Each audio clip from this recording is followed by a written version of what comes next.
and an increase in teen suicide. AFN Steve Jordahl has more. 13 Reasons Why started as the story of a high school girl that suffered a series of heartbreaks at the hands of her peers and commits suicide as an act of revenge and to escape the pain. Settle in, because I'm about to tell you the story of my life. More specifically, why my life ended. And if you're listening to this tape,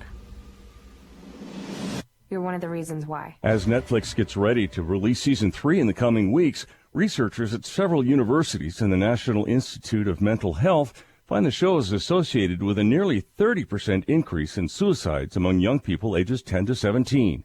American Family Association Vice President Ed Vitagliano says AFA has been worried about the series since the beginning. Even when the series came out and before this study was done, I read of countless psychologists warning of the possibility of a contagion effect. The study finds there was an additional 195 teen suicides between April 1 of 2017, when the series was first released, and December 31st of the same year. Vitagliano says Netflix is failing to take the increased threat to their viewers seriously. Because this series has been a financial boon for the company, and we think that they're putting profits ahead of the potential damage it could be doing to troubled youth. I'm Steve Jordahl. Tennessee Governor Bill Lee's office says he will let a bill to allow sports betting become law without his signature. Lee spokeswoman Lane Arnold said the Republican does not believe gambling expansion is best, but recognizes that many lawmakers in Tennessee want to explore it. Senators narrowly voted 19-12 today for a bill to allow regulated statewide mobile and interactive sports gambling. It would make Tennessee the first state in the nation to allow sports betting without brick-and-mortar locations. The House approved the changes in a thin 51-40 vote. Some Republicans argued this would fuel addiction. In final news this hour, if you are not taking a summer vacation this year, you are not alone. Here's Fox's Ken Duffy. Looks like we'll have a lot of staycationers in the U.S. this year. A poll from Bankrate.com finds more than a quarter of Americans are not planning a summer getaway. The number one reason is money. 60% say they cannot afford it, and most are from Generation X. More than 20% of people overall say they're on the fence about going away. Some of the other top reasons folks cannot take that summer break are they can't get the time off, family obligations, or their health and age play a factor into staying home for the season. That is American Family News for this hour. For more information, visit onenewsnow.com. We're also on Facebook, Twitter, and the One News Now mobile app for Apple and Android devices. I'm Chris Woodward. Thank you for listening.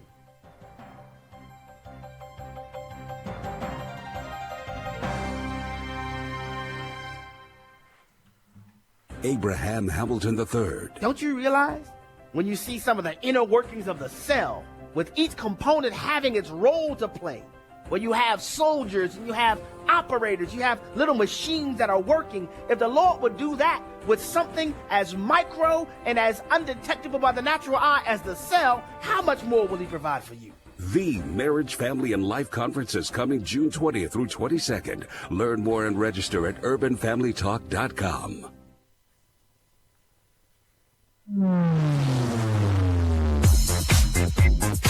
She's sharp, pointed, and insightful. This is Stacy on the Right on American Family Radio and Urban Family Talk. There in this area of the southern Chiapas state of Mexico has more than 5,000 migrants coming, but one thing is very different, and that is the call that we have open borders has gone global. There are migrants here at this shelter from Bangladesh, Nepal, India, Nigeria, Cameroon, many Cubans, many Haitians. Rules Committee is meeting even as we speak right now to consider a bill that would actually be a single-payer, government-run, top-down, Soviet-style command and control healthcare bill. They don't actually want to do their job. They don't want to fix healthcare. They don't want to fix immigration. They don't want to fix anything else. They just want to subpoena everybody that has, ever met Trump. And now, Stacy Washington. Okay. We are live and direct to you back in the Stacy on the Right Show studio at Shea, Washington. And I'm so glad to be back with you. We have so it's not going to look like I'm looking directly at the camera, but that is because we're still working on getting everything set up in here. We had a little bit of a change in the desk and all the different things that go along with the show. And we've had our internet yet again redone by Spectrum. Spectrum Business is our provider. And they have really had a tough time getting this thing up and running and making it work for us on a consistent basis. So we are so glad to be back with you today. I want to start off by saying, now the Lord is a spirit, and where the Spirit of the Lord is, there is freedom. And we, who with unveiled faces all reflect the glory of the Lord, are being transformed into his image with intensifying glory, which comes from the Lord, who is the Spirit. My favorite cross-reference from that is Isaiah 61:1. The Spirit of the Lord God is on me, because the Lord has anointed me to preach the good news to the poor. He has sent me to bind up the brokenhearted, to proclaim liberty to the captives, and release from darkness to the prisoners. So that's exciting. That means God has something for us to do. And when it says preach the gospel, obviously that refers to us sharing our faith with other people and telling them why we have a reason for the hope that lives within us. But also, it's the way we live. It's the way we walk. It's the way we move through this whole thing we're doing. And it doesn't have to be perfect. It can't be perfect. We're not perfect. But it definitely can be a representation of God, the hands and feet of Jesus Christ. That's who we are as his disciples. And we can do that. We are equipped to do it. We not only can do it, we're mandated to do it. We have to do it. So welcome to the program. We're actually going to have, right now, we're going to launch into this huge thing. It connects up to American Family Radio in so many different ways, because we here at AFR and AFA have really been at the forefront of calling this thing out for almost 2 years, since the beginning of this show, when Netflix decided to pick up this program and broadcast it. And the show is about a kid who has a whole lot of really difficult life circumstances and decides to kill herself. And they show the actual suicide in detail, the method, everything, which is, it's like known. It's not a new thing to know that when you broadcast the means and method of people committing suicide, it spurs other people to do the same thing, to basically copycat it. And so we're seeing this huge spike into teen suicide. And then now the National Institute of Health has gotten involved, which again, nobody wants to listen when the smart people step up and say, American Family Association, Tim Wildman, everybody in leadership, Walker Wildman, Wesley Wildman, everybody has come out clearly and definitively, reached out to Netflix directly and said, look, this isn't good for kids. And they didn't want to hear it. Now the National Institutes of Health has gotten involved. And I'm so glad to see it, because this has to be stopped. But Christian, do you still have Netflix running at your house? I'm not trying to judge you. I'm not trying to get you mad. Don't get mad at me. I'm asking you because this is one of those situations where you have to say to yourself, am I subsidizing a program that is telling kids to kill themselves? Well, if you're paying for Netflix, I'm sorry, but you are, and we, almost everything that we can support and subsidize, we can find something evil about it. But this is one clear-cut case where leadership at Netflix could have easily rectified this by saying, we're going to suspend production of this until we can figure out a way to make the program not harmful to kids. But they didn't do that because they don't care. They're just all about making that money. And apparently it's a moneymaker for them. So let's listen to number one. Troubling new numbers are out today, showing the number of teen suicides spiked in the month after Netflix released the drama 13 Reasons Why. The show follows a high school student whose friend dies by suicide after facing bullying and sexual assault. Researchers at the Nationwide Children's Hospital looked at monthly rates of suicides among people between 10 and 64 from December of 2013 to December 2017. They found that April 2017, the month after season 1 of that show premiered, had the highest suicide rate among ages 10 to 17, increasing nearly 29%.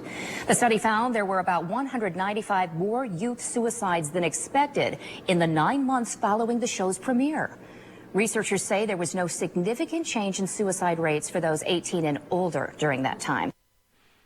So here's what's key. Now we have this very important, it's a government-run study, because I know part of what Netflix's problem is they got, Obama on their board. They have Susan Rice on their board. They're doing projects with Michelle and Barack Obama. And so they see an email or a letter from American Family Association, and they're going to be like, well, that's not a group we're not down with that cause. They're on the right. They're Christians that, they're always running around trying to be moral and all that. And we just want to have fun. We want to make content that's edgy, and we want to push the envelope. And they're not going to be on board with that. So why listen to what they have to say? But now the information is coming from the National Institutes of Health. That's hardly a right-leaning organization. It's a government agency that was one of the things that Barack Obama had under his purview when he was president. Now, why am I mentioning him? Because he and his wife are doing these huge projects with Netflix. They're being paid multiple tens of millions of dollars to put together documentaries to make people lean to the left. And so he's connected to this because if he wanted to, it would take what? A phone call or a text? Let's not play like Barack Obama doesn't have Netflix leadership in his cell phone that he can just text them, right? It's kind of cool when you scroll through your phone list and you see someone in there and you're like, I have that person's cell phone number. I can text them whenever I want. But you don't want to abuse it so they block you. But you're like, I can text them anytime I want. So former president of the United States probably has everybody who's in leadership at Netflix on his cell phone that he can just text. Or he has a person, he still has staff. He could just say to a staffer, can you text somebody over at Netflix and find out what this is about? They're connecting 13 reasons to this suicide epidemic, like a spike in teen suicides. I don't want to be a part of doing projects in an organization that's connected to that. But he probably doesn't care because he thought, aborting babies after they're born was above his pay grade. So this might be above his pay grade too. But again, this is the fruit of voting for him, having him as the president, and then having him now as post-presidential legacy builder, Barack Obama. He's still not going to do anything that actually benefits people. His entire legacy is about enriching himself, bringing more power and accolades to himself, him and his wife, nothing about actually helping people. So they have some details on exactly what they saw in the study that they conducted, because it's data that they've kind of put together, and they're just trying to say, they see all the suicides. They've seen other people in the regular world out there who aren't affiliated with Christian organizations have also called out, like people in the psychiatric community have said, it's the graphic depiction of a suicide that seems to influence others, especially those under the age of 18, to do this. And so when those people are saying something about it, now all of a sudden it's a news story. Where was ABC, NBC, CBS last year when we were calling this out and it was American Family Association? Oh, yeah, that's right. They don't like us, so they're not going to cover anything that we could say something was on fire and it could actually be on fire, and they'd say, well, we don't really care because you guys are saying it. So that's fine. That's cool. We don't need to be liked. We're not looking for them to love us. But what about the kids? They always say if it could just save one life, but we don't see that here. So here's the info bit of that. It's number 2. We were very alarmed when the show was even coming out. It was so intentional about the time of year that it was out. March, spring break, kids were on their own watching this. Yep. And so when you sensationalize suicide and when you portray it in such a simplistic way that, oh, I've got these problems, I'm going to kill myself. All right, these are alarming, and this is something that sets off in kids not understanding what suicide really is. Also, showing what the method is extremely risky. And if you're not going to give the right information, through the whole series, and we did a talk session, they didn't talk about the illness of depression at all through the whole series. And so if they would have looked at all the risk factors that the character really was experiencing, it could have been used as an educational piece of entertainment, as we would say. And I know at the time you talked about the danger of kids binge watching it with all of their free time on spring break, but the parents stepping in and saying, hey, can I watch with you? Or let's talk about this. What do we need to be talking to our kids about? We need to be talking about the seriousness of the adverse childhood experiences that this girl was experiencing. She was being bullied, she was being harassed, there was a sexual assault. A new move to a school, her parents' financial difficulties. There were so many risk factors. And if we can switch it around and use these type of pieces to educate rather than to let our kids watch these on their own. And we are seeing that kids are very vulnerable and their brains are not developed. We saw that increase in their age group, and it didn't increase in 18-year-olds. So that's showing us that kids are very vulnerable and susceptible to impulsivity. The spike also was amongst boys. So, yep, there was an increase in girls too, but it was quite a spike in boys. which is interesting because the character who commits suicide is a girl.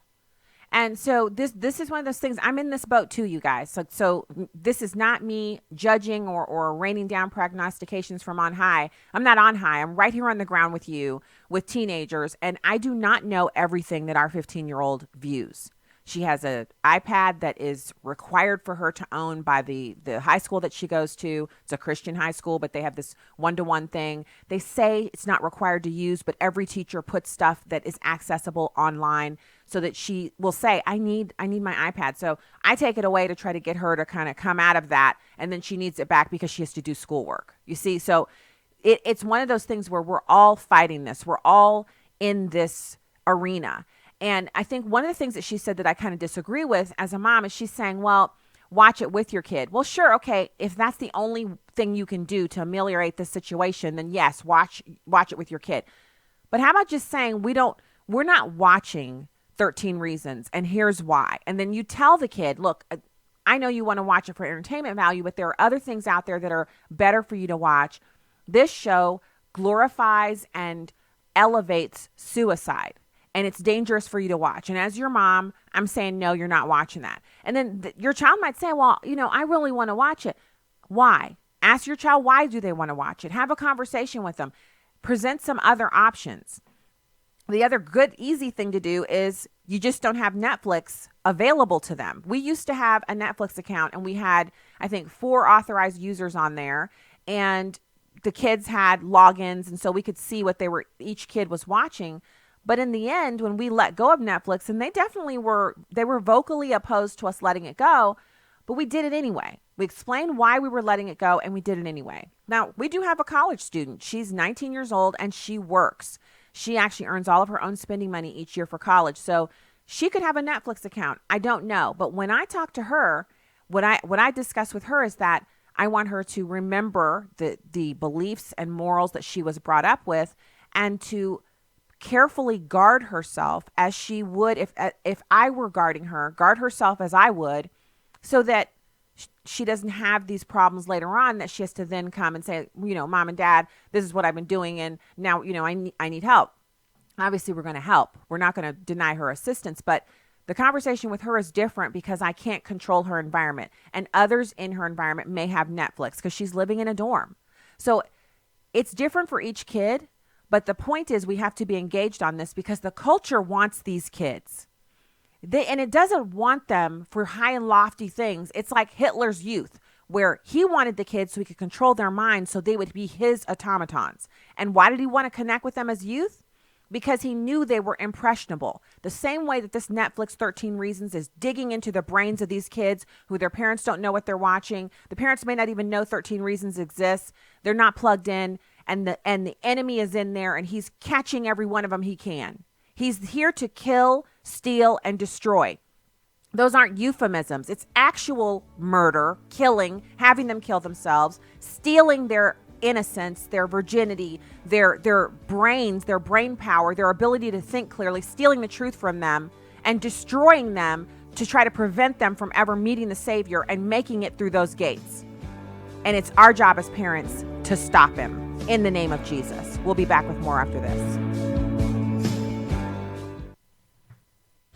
Here's Walker Wildman for Redeem Clean Laundry Products. Not only do you get a great product and you get to obviously clean your clothes, get the stains out and use a multi-surface cleaner to clean your countertops and use the dryer sheets. You're doing all of this and the money's going to support the work of American Family Association.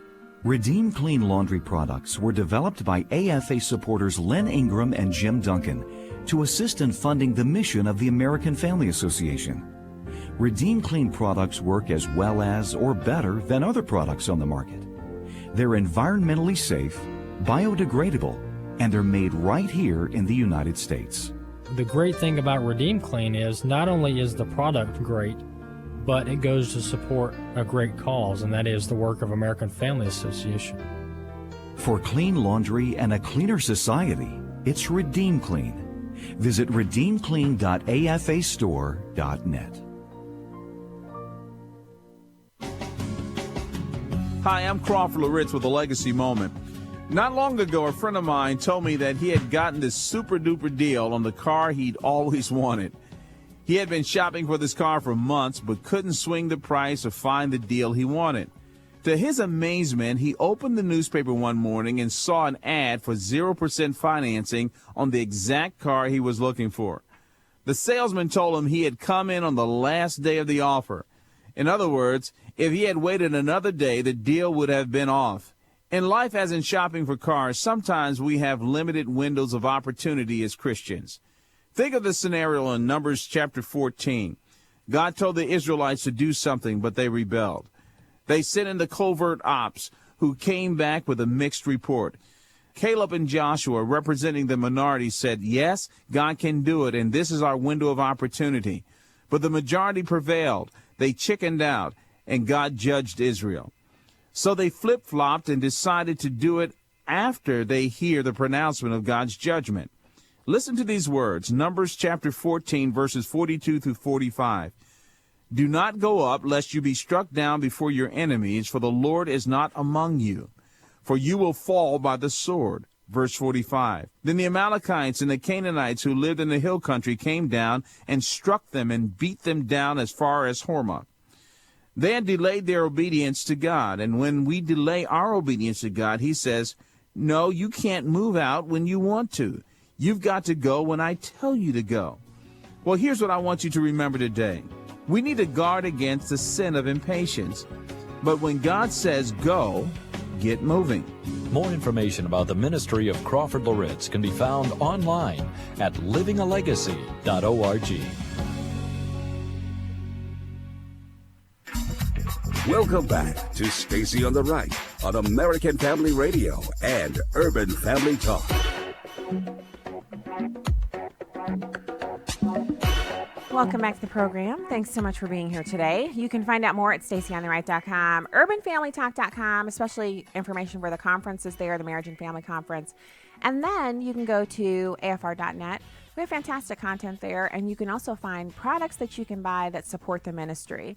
I want to say thanks one more time. I just can't stop geeking out about it, about last week's amazing and kind of record-breaking fundraising that we were able to do by the glory of God at American Family Radio for Share-a-thon, $2.7 million. That is an amazing amount to help fund this ministry, and we appreciate you. If you are a part of that, if you've ever given to Share-a-thon, thank you. God bless you, and we are continually praying for you as the listeners and just looking forward to more great things. Right now, it's my pleasure to welcome Amy Kremer. She's a co-chair of Women for Trump. Amy, thanks for joining us today. Hey, thanks so much for having me, Stacy. Congrats on all that fundraising. Oh, I know. No, I don't deserve any congrats. I'm so excited that we were able to do that. God was really good last week. We were just we were blown away, and I think we're still kind of blown away. So that's really good. There's a lot of news out there, and I know we're doing generally speaking news of the day according to Demetrius, but I got something that I'm kind of wondering where you stand on, and I do want to get to the president because there's a lot of news surrounding him. But before we get to what's going on with him suing the New York companies and all that, because the attorney general is prosecuting him, basically doing another witch hunt, I wanted to find out if you were aware of this 13 Reasons, this Netflix TV series. I believe it's in its second season. And it starts off with this young girl who's got a lot of really terrible problems going on, financial difficulties, parents getting divorced, bullying at school. She kills herself. They show how she kills herself on the show. And now the National Institute of Health has actually connected a spike in teen suicide from the same month that this show began on Netflix. And they actually geared it towards teens by debuting it during spring break. So kids who were home alone, their parents are working. Oh, my gosh. Yeah, so they could watch it. And now you've got these kids killing themselves. And I don't understand why Netflix can't just say, they make a lot of money. They're very successful now. This is not going to break them letting this show go. But they're still holding on. I honestly had not heard about that, and I think that is awful. They should let it go, and I'm surprised that I would think there would be an uprising of people across the country that would demand that they let it go and not air it anymore. If there's not, that's actually, instead of coming in and, the hand of the big government, doing something that I'm not a proponent of big government, But the way to shut that down is by the people demanding, and then, of course, not having the viewership for it. So I would expect that the people would rise up and say, you need to pull it from the air. That's just, I have not heard of it, but there is so much going on that it's hard to keep track of everything. Oh, yeah. But I think that is disgraceful, and there's enough parents in this country to rise up and say, no, that we don't want this, kind of programming aired. So, and Amy, I'm with you. Like, you can't keep up with every single news story, and it's not really our job to monitor everything. We just happen to be plugged into it because early on, American Family Association, which is our parent, just they Right. saw it coming. They were like, this is not going to be good for kids. And they were right. But no one wants to listen when it's a Christian organization coming in and saying, this is terrible for kids. They always think we're just trying to be prudes and we don't want anybody to have any fun. But now it's the National Institutes for Health. And I would even think maybe that, I know the president has so much on his plate, but maybe this would even enter his radar. He has a young son who's in this age range that this actual TV series targets. It targets kids who are below the age of 18. That's their primary demographic that they want to watch the show. Now that they've connected it up to increase rates of suicide, we all have to be basically, like you said, rising up to stop it. Absolutely. And, he does have a lot on his plate. Just look at what's going on in Venezuela today. But you know who we should bring it to their attention is Melania. Melania is the one that I would think that if we could get it in front of her, and if it has not been already, brought to her attention, it should be brought to her attention, and she should be made aware of it, because she is the one with her Be Best program. And I know that this is something that she would care about. Look, I mean, when we're talking about opioids and the opioid epidemic crisis that we have going on across our country, and the number of lives that it is affecting, and the young lives that it is affecting, I mean, if there is something else that is affecting young lives as well, we all should be aware, and we should make sure that it is brought to their attention. I agree. So I would think that Brilliant. she should be the one, and I'm going to actually reach out to them and see if they're aware of it.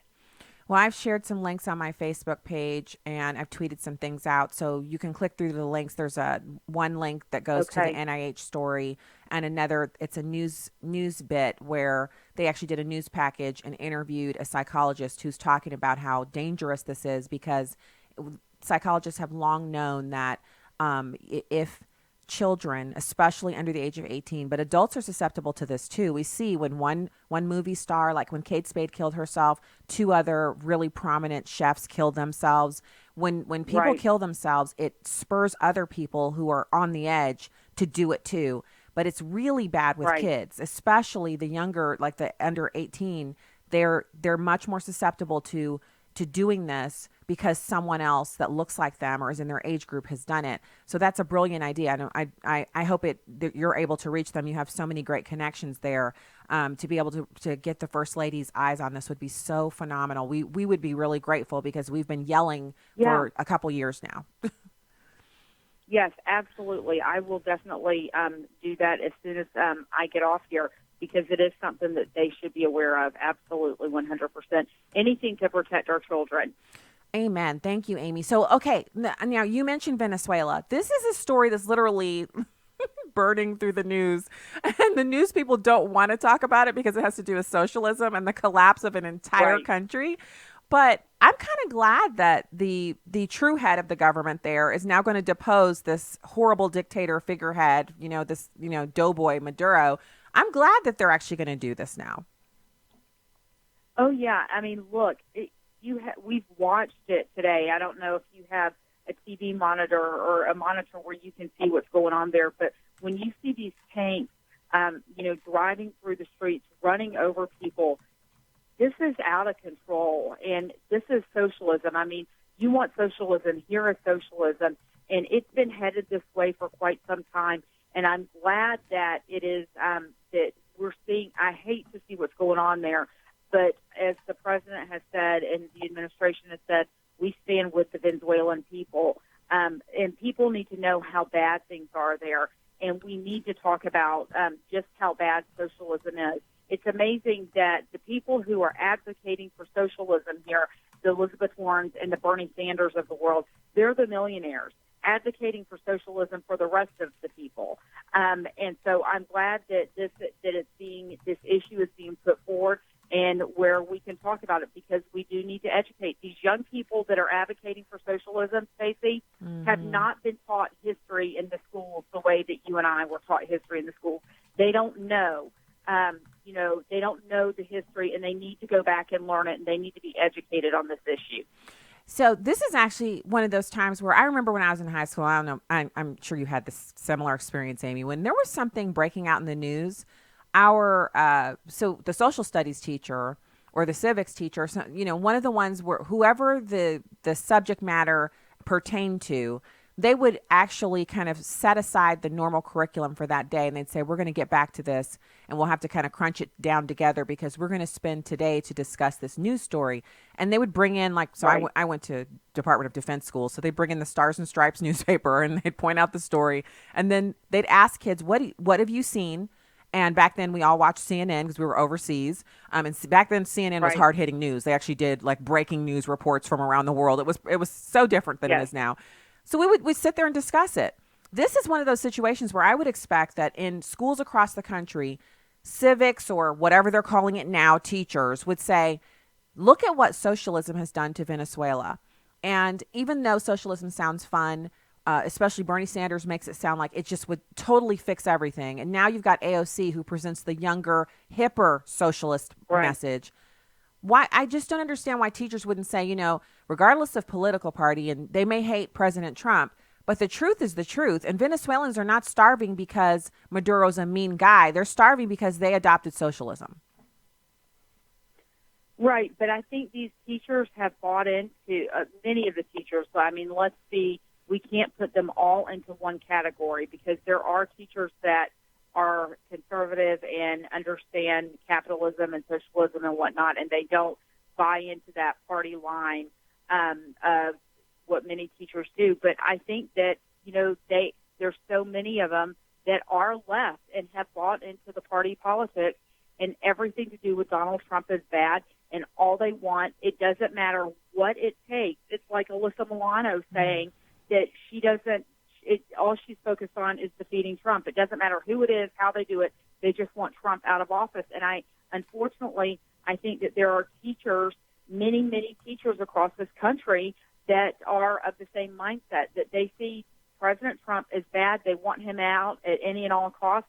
And if that means, not talking about how bad socialism really is and that we head in that direction, they're willing to do it just to get this man out of here. That's how horrible, how much they hate this man and how wrong it is. And I think that honestly is where we are at this point in time.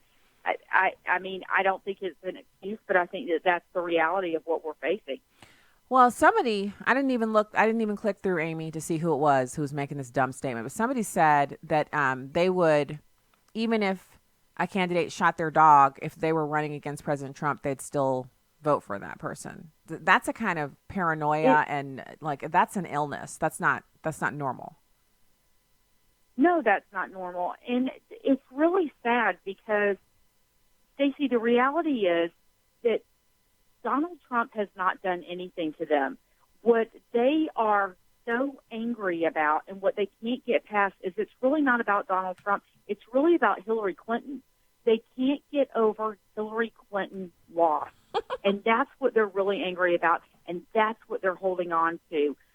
Yesterday, I drove from the NRA convention in Indianapolis back to Atlanta, and Sean Hannity had an author that is down the middle pretty much, but leans to the left, comes from the world of media, wrote this book, and I can't remember the guy's name, but he was talking about how his partner is has Trump derangement syndrome so bad and has bought into this Russian collusion and whatnot, and how everybody in Washington, knew that there was really nothing to it, but it was all they had to hold on to, and they've held on to this now for 2 years, and now that Mueller has said, there's no Russian collusion, now they're holding on to, Bill Barr is horrible, and, he's scammed everybody, and this and that and the other, and they just can't let go of it. And so if people could just stop with the hate, take off their glasses of hate for a little bit and let go that Hillary lost, just let go and move on and realize you don't have to like President Trump, but what he's doing for America and for Americans are good things. I mean, his policies are affecting all of us, and he's putting more money in all of our pockets, and he wants America to be safe. He wants people in other parts of the world, Venezuela, to have the opportunity and freedom that we have as Americans. And so if people could just stop being blinded by their Trump derangement syndrome and move past that, I think that America would be a lot better off, and there wouldn't be so much hate in this country right now. So when you're talking about that and describing that, I have to say, Amy, I agree with you 100%, but I feel like we've moved into a new era where it really doesn't matter what the truth is. Look, people are so willing to allow their feelings, negative feelings, admittedly, for an individual, and in this case, it's President Trump, that they're actually fine with, like I saw the New York Attorney General is subpoenaing from private companies loan documents for the president from before he was in office. Now, I thought you had to have probable cause to do stuff like that. Like, I thought you had to have, in other words, if that's possible in New York, how is it not possible that in the state of Missouri, someone that the current president or current governor, Governor Parsons, someone that irked him, 15 years ago, that he wouldn't have our sitting AG subpoena their records from a private company? I mean, if that's the way this thing works, expect to see this entire society would just devolve into people getting their buddies to subpoena, kind of like a mob environment, right? Well, back when before RICO and racketeering were illegal acts, the way that the mob used to treat people, if they didn't like you, they'd run you into the ground, but they wouldn't do it legally. They'd just find ways to skirt the law and use it against you. Right. No, I mean, what you bring up it's very valid. It's a huge concern. And I would even take it a step further that, I mean, with this whole collusion where you had the Obama administration weaponizing parts of the U.S. government. I mean, we saw that during the Tea Party. Then to have the FBI go in and surveil a candidate, a presidential candidate's campaign. This could be, I mean, that's like saying right now, what presidential candidate, which Democratic candidate should the Trump administration go in and spy on? Yeah. I mean, that's not acceptable. It should outrage every single American. But that's where we are. You're right that we are at this place in our history where, I mean, they hate this man so much and they will do anything to get him out of office. And that means going after his family, his businesses, anything and everything that they can. And what's really sad is, I mean, Donald Trump is living in their heads rent-free. and really what it comes but down still to. doing a good job, which I love. And one other thing I also love is whenever you join us on the show, Amy, thank you for your time today. Amy Kremer, co-chair of Women for Trump. You're awesome. Thank you, dear. Have a great day. All right. Talk to you again soon. We'll be back with more. And your calls at 866-963-2037, 866-963-2037. Stay right there.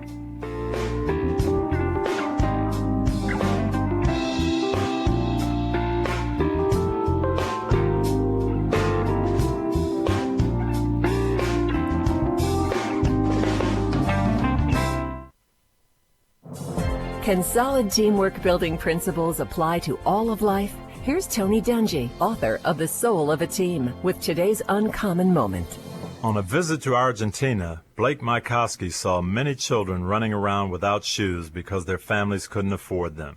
His company, Tom's Shoes, was born from his idea of giving one pair of shoes to an impoverished child for every pair of shoes sold. The company has given away more than 2 million pairs of shoes and has also used its larger purpose, one-for-one business model to expand into eyewear and apparel. Mykoski notes, conscious capitalism is about more than simply making money. It's about creating a successful business that also connects supporters to something that matters to them and that has great impact in the world. Tony Dungy, best-selling author of The Soul of a Team, from Tyndale House. More at CoachDungy.com. Bishop E.W. Jackson. Every single one of us who's been saved was once on the other side. The Bible says, and such were some of you. Before I got saved, I knew things were wrong, but I figured as long as I didn't get caught, what difference did it make? But the thing is, he changes you down on the inside anyway, so that you don't want to do what's wrong. The Marriage, Family, and Life Conference is coming June 20th through 22nd. Learn more and register at urbanfamilytalk.com. Hi, I'm Larry Nix with Defining Moments. Join me every Thursday from 6 to 7 p.m. on Urban Family Talk. We talk to people of all ages, stages, phases, and places. From all walks of life, background, and cultures about serious matters, life-altering encounters, second chances, and even how to face life moving forward. Sometimes you hear us get emotional, sometimes you hear us laugh. But more importantly, you'll hear the truth that will set you free. All in Defining Moments every Thursday from 6 to 7 p.m. on Urban Family Talk. Securing America. Spying in the movies often involves code-named agents breaking into government buildings through the air vents. But what happens when a world power enlists the help of its legitimate world assets? Put plainly, China seems determined to steal its way up the economic ladder at our expense. FBI Director Christopher Wray tells the Council on Foreign Relations that China continues to steal secrets predominantly from U.S. businesses using a culture of espionage. China has pioneered a societal approach to stealing innovation in any way it can from a wide array of businesses, universities, and organizations. Blurring the lines between espionage and honest global interaction. Both lawful and unlawful. So weaving together things like foreign investment and corporate acquisitions, together with cyber intrusions and supply chain threats. Eben Brown, Fox News. You can download episodes of Stacy on the Right from the podcast page on AFR.net or UrbanFamilyTalk.com. Now, back to the show on American Family Radio and Urban Family Talk. All of us at Boeing are deeply sorry for the loss of life in the Ethiopian Airlines Flight 302 and Lion Air Flight 610 accidents.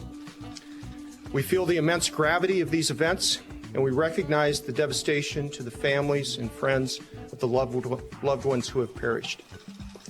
There is nothing more important to us than the safety of the people who fly on our airplanes. Every day, 5.3 million people fly safely on Boeing airplanes. On average, more than 2,900 737 airplanes are in the air with nearly 500,000 passengers on board at any given time. And a 737 takes off around the world or lands roughly every 1.5 seconds. Through the work we are doing now in partnership with our customers and regulators to certify and implement the software update, the 737 MAX will be one of the safest airplanes ever to fly. We've been in constant contact with our customers and listening to their needs to ensure that the fleet is maintained appropriately and positioned for an efficient return to service once cleared for passenger flights. Our teams will take an entry into service approach with every plane returning to service, which includes deploying teams to all of our MAX operators and providing dedicated real-time operational support. We also will be providing enhanced training and supplemental education materials for our airline customers' pilots. So that was the CEO of Boeing, and I was over on C-SPAN this morning, and I saw that, and I wanted to share it because it's a bit of an update on the MAX Air debacle that's been going on, and I thought it was appropriate to make sure that Americans know that he's apologized. And I feel like there may be lawsuits incoming from people who lost family members if they're able to find a connection and kind of look at it that way. But I just wanted to make sure that people knew that he apologized and he outlined what they're doing to fix this. And it is hard to hear him talking about that and to know that maybe there were things they could have done to prevent this, to have, make sure that this didn't happen. But obviously, when he talks about the frequency of aircraft taking off and landing, and I was in Tupelo last week and I had to take a couple of flights to get there and a couple of flights to get back. And the time I spent in the airport, when I listened to this clip, I was thinking back to when I was there and how it's crazy going into Dallas, Fort Worth. You're actually in there. You're in there in the airport, or you're on the plane on the tarmac at DFW. You actually watch planes take off. Just you're waiting to cross one of the lanes to get to the actual building so you can deplane. And there'll be like 4 planes taking off in succession rapidly, right after one after the other. So the fact that we have over 1 billion flights a year and we have maintained such a wonderful safety record is to be commended, but any loss of life is too much. And so, it's heartbreaking that the 2 planes went down. It's excellent that they've now figured out what's going on and they're implementing new procedures to fix things. And I hope that this is the last we'll hear of, the problem with the Boeing Max.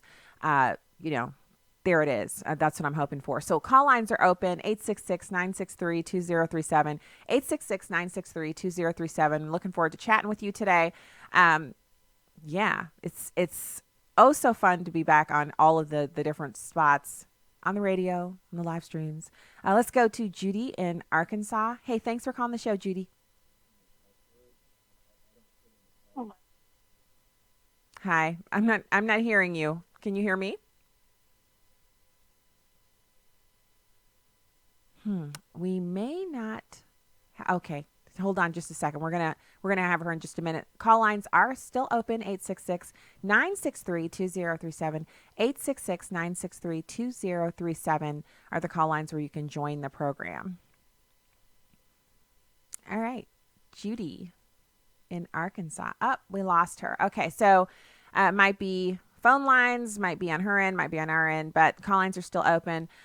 So there were a couple of different stories that I wanted to hit while we're chilling out here. And this one is pretty interesting. And when I saw this, I was like, okay, so this is their strategy. So Democrats don't like it that the Republicans have used certain terms like freedom and opportunity to characterize what we're putting down, what the political right is putting down. And so it makes it seem like Democrats aren't for freedom. Now, we know they're not, but the terminology has been effectively used to silence them on some issues that they want to be able to talk about. And by talk, I mean lie. So they've got a group of Democratic operatives launching a $60 million political group. They have plans to reclaim value-laden terms like freedom and opportunity for their party heading into 2020. Now, why am I reporting on this to you? Because you have to know what they're planning so you can counter it. There is no way Democrats can advocate for taking away your employer-based health care and then call that freedom and opportunity, right? So you have to be prepared. When people say to you, because they will, once it's already up and running, once they get their messaging together and they start sending it out to all their channels, you'll begin to hear people that you know in your sphere, in your realm where you live and work and eat and breathe and all that good jazz. They're going to start saying, well, Democrats are for freedom and opportunity too. And you have to be ready to counter that with, Can the Chick-fil-A open up at our airport? Can my kids crack their Bible open at the lunch table at school? Is it okay if I have some scripture verses on a little placard in my cubicle at work? If you're for freedom, surely you're for those things. Is it okay if we just say that, abortion should be limited to very rare circumstances? Because, if you say outlaw, I'm into incrementalism. I say we get where we can get as fast as we can before we get to the place where it's completely criminalized and out of the question. But I like to ask that question because if you give them a little bit of rope, you would think they'd say, well, okay, you're willing to give on that. I'm willing to give to you. And it just shows how it's nothing about giving. It's totalitarianism. And that's only on one issue.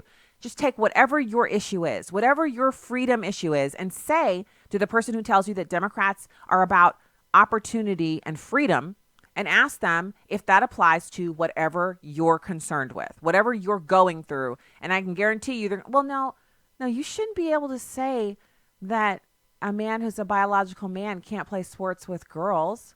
That's not freedom. And then you got him. Do it every single time. Never miss an opportunity and say it sweetly. Make sure and raise your eyebrows up into your hairline. You are genuinely asking a question. If they're about freedom and opportunity, does freedom and opportunity from Democrats also apply to you fill in the blank and go for it? And please be sure to call in and tell us about your experiences because I want to hear how this cracks out. Steve in North Carolina, thanks for calling the show today. Hey, Stacy, I love your show. Oh, thanks. Thanks for calling in.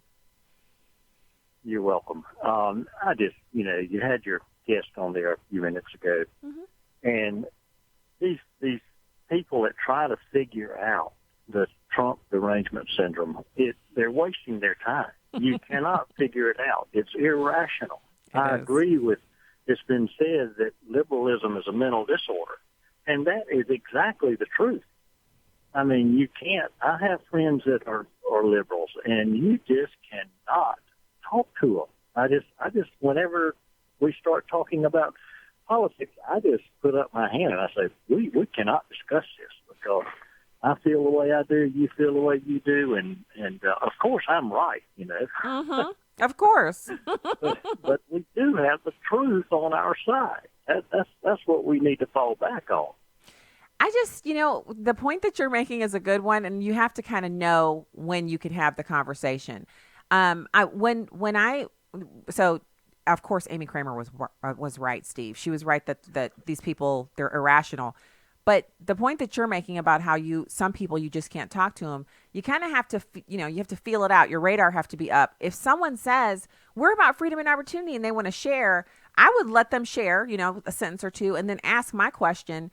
And usually that's the way you shut them down. Not that I'm not about conversation, but I'm about a conversation that's honest. And if a person can explain to me how the Democrats are now going to, backpedal on transgender rights, abortion up to and after birth, a lot of these issues that are really there. This is the shaking your fist at God type stuff that gets people burnt up or swallowed up in a hole or destroyed by an angel in a flat half a second. And they're just advocating for us to vote for it. And I love to make them own that. Either own it or backpedal, one or the other. Thank you so much for calling today. Let's go to Judy in Arkansas is back. Hey, Judy. Hey. Hey. Yeah, I just wanted to say I knew someone a teenager who wanted to commit suicide, and she had been taking a medication, and I looked in the side effects, and it actually, well, first of all, it had a picture of a deformed baby's head on the front of the side effect sheet. It said, do not get pregnant if you're taking this medication. This is what can happen. And the teenager had to sign some kind of pledge saying that she wouldn't get pregnant. But anyway, it says also that besides birth defects, it says serious mental health problems can happen. And it said depression, psychosis, and then suicide. And under suicide, it said, some patients taking this medication have had thoughts about hurting themselves or putting an end to their own lives. And then it said suicidal thoughts. Some people tried to end their own lives, and some people have ended their own lives. That was just among a lot of things that said on this side effect sheet. But why do you take the medicine that makes you want to commit suicide if you're already suicidal? I don't get what's going on here. Well, she wasn't. Wasn't, but I would not have given my child this medicine. I would have read that stuff and I would have run the other way. But that sounds like the medicine for acne.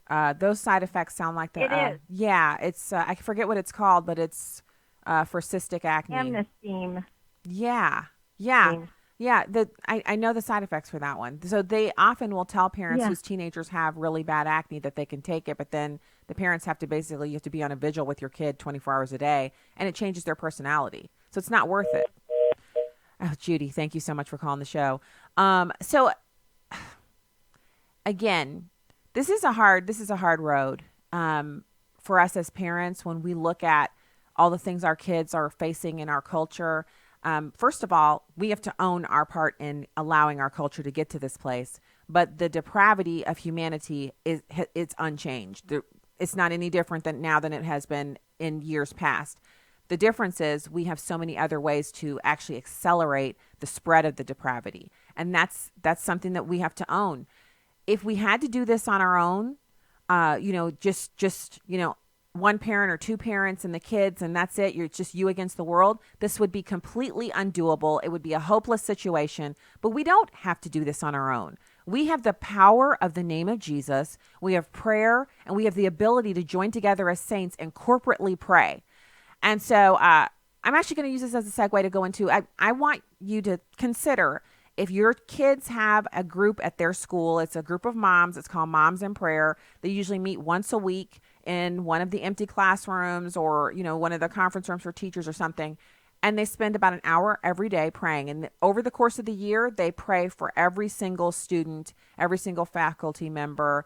And, most Moms in Prayer groups will also do, like, once a year, they'll give every teacher a little, goodie bag of candy or sweets or gifts or home-baked things. They'll give the maintenance staff, a basket with fresh fruit and candy and granola bars and stuff. And that's extra stuff that you can do. But mainly the groups exist in schools across the country, public and private, Christian, parochial, you name it, secular, independent schools, to pray over the students and the building, for the safety, for the kids to grow, for them to come to know the Lord Jesus Christ as their Savior. As taxpayers, you have every right to do that in those buildings, so don't let anyone tell you that you can't. And that is one way that we can fight back and really utilize the armor that's been given to us. God He's not left us here alone to fend for ourselves.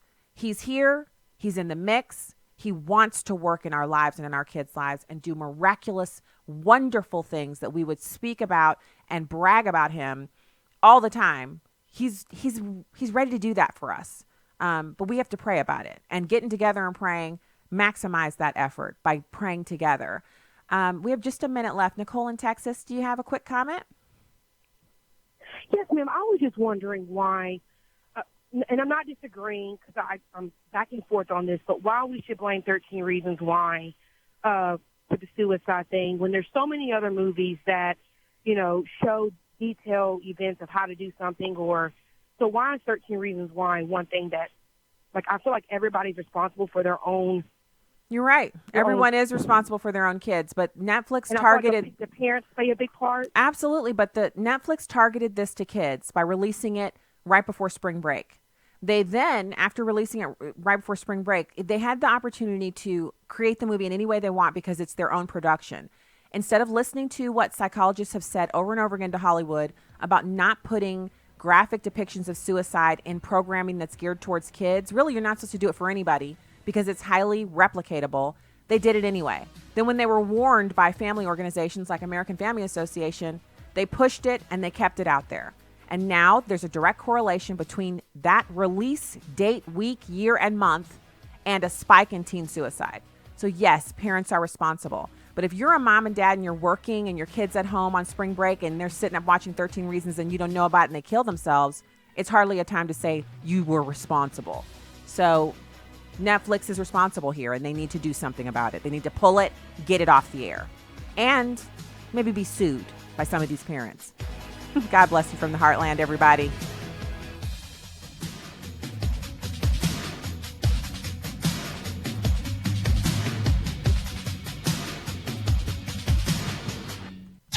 Urban Family Talk. Urban Family Talk. Hey, I'm Miki, co-host of Aaron the Addisons on Urban Family Talk. I want to invite you to be part of our online chat community we've affectionately called The Churbin. While you listen to your favorite programs, you have the opportunity to communicate in real time with the hosts of those programs and other Urban Family listeners. Find out what the talk is all about. Become a Churbinite at urbanfamilytalk.com. Truth, wisdom, empowerment. Urban Family Talk, a ministry of the American Family Association. For American Family News, I'm Chris Woodward. White House Press Secretary Sarah Huckabee Sanders says today's infrastructure meeting between President Trump and top Democrats was excellent and productive. Her words, the president met with Democratic lawmakers at the White House, with Senate Minority Leader Chuck Schumer saying afterward that the president agreed to a $2 trillion price tag for infrastructure investments. The two sides have not decided on how to pay for it, but infrastructure was one of the campaign platforms for Donald Trump in 2016. An American-born Israeli author and former politician is confident that the long-awaited Trump Middle East peace plan will not include a two-state solution. Chad Groening has more. As we have reported on AFN, President Donald Trump's son-in-law and White House senior advisor Jared Kushner is keeping a tight lip as to the details of the Israeli-Palestinian peace plan. It will be unveiled sometime after Ramadan, which this year ends on June 4th. David Rubin is the former mayor of the Samaritan town of Shiloh and author of Trump and the Jews. During an appearance on American Family Radio, he downplayed concerns about a two-state solution. I know from all the reports that have come out that this plan does not include the two-state solution. We have heard from a variety of places that the two-state solution, meaning the creation of an Islamic terrorist state, which is really what it would be, in the biblical heartland of Judea and Samaria, the so-called West Bank, that's not in the cards. And Rubin says the Palestinians have already rejected the plan, even though they haven't seen it yet. Fortunately, the chances of the Palestinian Authority accepting any plan that doesn't give them an independent state or sovereignty over Jerusalem, or at least part of Jerusalem, they see it as a non-starter. I'm Chad Groening. A U.S. Army veteran accused of plotting a bombing in Southern California could face life in prison. Fox's Evan Brown reports. 26-year-old Mark Domingo of Reseda, California, was once a U.S. Army infantryman, but now he's charged with paying someone to build him a bomb that he intended to detonate at a white nationalist rally scheduled to be held in the city of Long Beach this past weekend. He was arrested on Friday, and the FBI says the person from who Domingo allegedly bought a bomb was actually an undercover agent. Domingo is a Muslim convert who was accused of planning a suicide bombing of the rally in retaliation for the mosque shootings in New Zealand. Evan Brown, Fox News. A drone is helping researchers create a 3D reconstruction of a World War II-era Japanese internment camp in Colorado. Rob Dawson has that story. Researchers at the University of Denver used a drone from a Swiss-based company, SenseFly, to help with a mapping project to help future restoration work at Camp Amachi. The camp is located in the southeastern corner of the state near the Kansas state line. From 1942 to 1945, more than 7,000 Japanese Americans and Japanese immigrants were forced to relocate to the camp following World War II.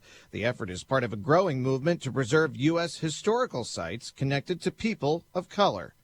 Rob Dawson, Fox News. It appears a new video game may help predict if you are at risk for Alzheimer's. Researchers have a new tool for predicting whether you're at risk for developing dementia or Alzheimer's disease. It's a video game. The game is called Sea Hero Quest, developed in conjunction with Alzheimer's researchers in the UK. Players steer a boat around islands and icebergs and figure out efficient routes to your destinations. It's not much different from most other video games, but the play results are being studied by researchers. They're finding that people who don't play the game well are also genetically predisposed to develop Alzheimer's. Joy Piazza, Fox News. And Georgia Democrat Stacey Abrams says she will not run for a U.S. Senate seat in 2020, dimming her party's hopes of a Senate majority and renewing speculation about her political future after last year's unsuccessful run for governor. The 45-year-old Abrams came within 60,000 votes of being the first black woman elected governor in U.S. history. Abrams tells the Associated Press she has not ruled out a presidential bid, though she's in no rush to join a Democratic field that already includes 20 candidates.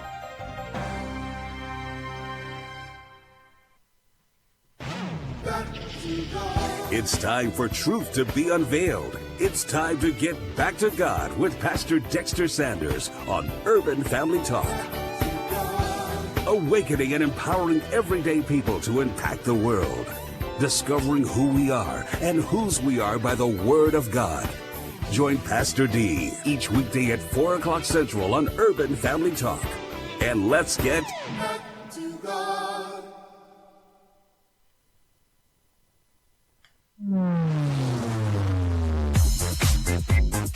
She's sharp, pointed, and insightful. This is Stacy on the Right on American Family Radio and Urban Family Talk. Review for you in quick order what Maduro has done to his people. He has starved them, he has denied them food and medicine and basic meeting of humanitarian needs. It's time for him to go. When you ask someone to list the top qualities of a good teacher, you get words like patient, caring, diligent. Where do these qualities come from? Certainly not from Section 9563 of the state-mandated teacher evaluation and accountability metric. No, these are divine qualities that come from above. And now, Stacy Washington. Hey, everybody. Welcome to the program. Thank you so much for being with us. We're actually going to have the speaker that you just heard there, Marilyn Rhames. She's going to be with us next segment. We're going to be talking about her new book. The title of her new book is The Master Teacher, 12 Spiritual Lessons That Can Transform Schools and Revolutionize Public Education. So awesome to have her with us. I'm excited to speak with her. But right now, we're going to kind of catch up on the show sheet a little bit.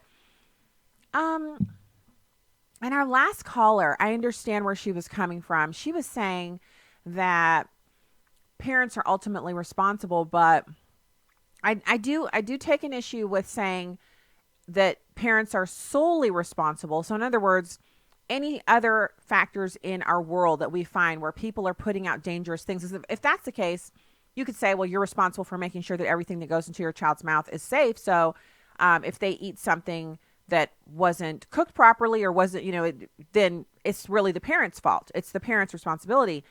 I do believe that the parents are responsible. But I also believe that we live in a society where we hold people accountable for the products that they produce. And we do that in a lot of different ways. Some of it is regulation. Some of it is just what's acceptable. We don't permit people to, there's no law against it, but we don't permit people to make movies that depict animal abuse, where it involves actual animals being abused. There are a ton of things that are not acceptable in this society. And depicting suicide as an acceptable remedy to family problems for teenagers is something that should not be accepted.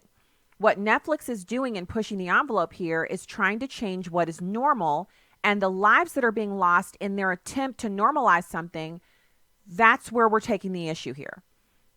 So nothing I've said takes away from the responsibility of parents to do what's right for their kids, to monitor them, etc. But we live in a world where our kids are exposed to things outside of what the parents have control over. Unless you're in one of those fortunate situations where you're called to homeschool, you're homeschooling, and so basically your kids are with you all the time. And you're in a community of people who only believe as you do, so the outside influences for your kids are very limited. And that's a wonderful situation to be in. But there is also a false sense of comfort there that you don't have to worry about these things because your kids aren't exposed to them. And what I found, especially in reading the research and in speaking to other Christian parents in similar situations, in really a wide variety of situations, I find that even as safe as your child may be and as sheltered as they may be, the evil finds its way in. The water runs to the lowest place. And when you're encountering that, your kids have to be equipped to deal with it. And you can't be kind of out there, kind of floating out there thinking, well, I've avoided all of that. Because at some point, your child is going to encounter the reality of American culture. And also, only blaming the parents for allowing their kids to see 13 Reasons doesn't take into account the fact that Netflix intentionally put content out that they knew had a high probability of negatively impacting the viewers that they were targeting, and they did it anyway. They knew that this was possible. And they just said, you know what, we're going to gamble because we like the content, we like the show, and we want to push the envelope. I don't think they should be able to get away with that. Too many people are getting away with doing whatever they want. And of course, in the end, they don't get away with it. But, I'm talking about right now. We need to hold people accountable. So, but I did appreciate the perspective. And it's a great question. Is it the parent's responsibility? Yes, it is. But it's also responsibility of Netflix as a content producer. Call lines are still open, 866-963-2037, 866-963-2037. Stacy Washington. You can find out more at stacyontheright.com. You can also check out our Marriage and Family Conference that's coming up in June. It's at urbanfamilytalk.com. You can find out everything about it, the agenda, the speakers, the panels. It's going to be a fantastic event. So I talked about this group that the Democrats have launched to rebrand their weird products, which they're weird, failed, unconvincing products that they've got going on, their legislative aims. And I talked about it being called Future Majority. And several other large Democratic outside groups have also announced aggressive spending plans for the year Priorities USA, which is the main Democratic super PAC that will support the party's presidential nominee. They're going to spend about $100 million during the run-up to 2020. Priorities USA also has an affiliated not-for-profit group. Now, Future Majority is not something you would have heard about before now because they've not really had a big official public presence, but they've been active for months. They've been testing their strategy by releasing and advertising videos, advising Democratic organizations, and enlisting personalities like Alyssa Milano to share their content on social media. So if you want to see what they've done, go to Alyssa Milano's Twitter feed, scroll down. Some of the videos there will have been produced by this Future Majority organization. Now, they also have sent out a huge memo they prepared. It was sent out in March of 2019, last month, and they based it on focus groups of swing voters and party switchers in the Midwest. And they believe, based on their focus groups, that there is, quote, an opening to defeat Trump with the right candidate and the right message, but Democrats must rehabilitate their image in these states first. The memo also advised Democrats to frame government spending as, quote, investments, so voters can see that their tax money is being put to good use, and then also to focus on a short number of policy priorities and avoid using terms like a laundry list or having long laundry lists of items, because voters tend to associate that with too much government spending. Isn't that something? It's the truth, okay? Their creative team, in case you're wondering, is actually people from Hollywood, writers and producers Marshall Heskovitz, Greg Hurwitz, Callie Curry, Sean Ryan, Billy Ray. One video that they released last fall focused on stagnant incomes and booming CEO pay, which, hint, that's no longer appropriate. CEO pay is going to boom. If you own a company and you're running it, your pay is going to be bigger than everybody else's. I don't care who you are. Just ask Bernie Sanders, okay? He's not a CEO, but he's currently reaping the benefits of writing a book that nincompoops bought, whether they read it or not. And he's not going to say, I'm not going to take the large lion's share of the income from this because I don't deserve it. Small people deserve it, like the people who work at the printer that printed the book. He's not going to do that. Why would he? He wrote the book. He's going to take the profits from it. And so are CEOs. And there's no law that we can implement that's going to stop them from doing that, short of taking the companies, and then they're not CEOs anymore. And so what do they care? They'll take the money they already have and move to a country that's not bothering them. That's how it works when you're rich. So, and the other thing is incomes are no longer stagnant. Incomes are now increasing. Wages are growing. We have that going on because of the economy and our GDP. Fantastic. So in one of the videos, the narrator says, let's listen to this garbage. The people in power are so busy giving tax breaks to the wealthiest that they blow up the deficit and leave nothing for roads and bridges, nothing for veterans or Medicare, nothing for job training. Something has to change, and we're going to change it. Now, first of all, why is the only place that you can get job training the government? Can you help me understand why, if you want job training, you can't go get that from somewhere else, why you need the government to give it to you for free? And there it is. If anybody can just stop for a second when you're hearing this messaging, stop and say, wait a minute, why does the government have to give me that? Why do I need a Democrat to be in office to force a program down my throat when I can just go get a job and get training on the job? When I can go, and student loans are plentiful, I can go get a loan and go do an apprenticeship program or an 18-month program for, you name it. They have 18-month programs for almost everything now. You take the technical school training of 18 months. Now you've been trained to do a job. And when you graduate, they usually pair you with a business that's looking for someone with your skill set. And boom, you're off and running. So again, why do you need the government to do that for you? Here's a hint. You don't. You don't need that.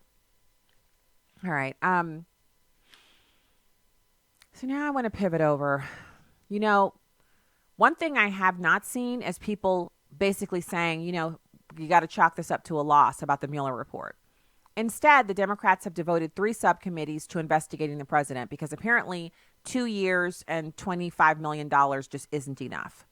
The Mueller report and the team, I believe at one point he had 24 lawyers on that team, all investigating the president, and that wasn't enough. So here's Ken Cuccinelli talking about the Mueller report, and he has a pretty interesting take on it. It's number 4. Well, this president's running for re-election next year, and I think he's perfectly happy to do battle on these issues in the public arena. What he's not going to concede to do, as he's already said and demonstrated, is he's not going to play their game their way in the House of Representatives. And they don't have the authority, because of the separation of powers, to compel him to do it. So why should he? We'll see this played out, I think, over the next year and a half. But my view of the media perspective on this is that you've got the so-called Acela corridor, the New York-Washington corridor of people who get all worked up into a lather about a lot of this stuff that ordinary Americans don't care a lick about. There is no collusion. There's no obstruction. Let's move on to make this country even better than it is. And why are you people wasting your time with all this? I think that's the average American's view. It's by and large my view.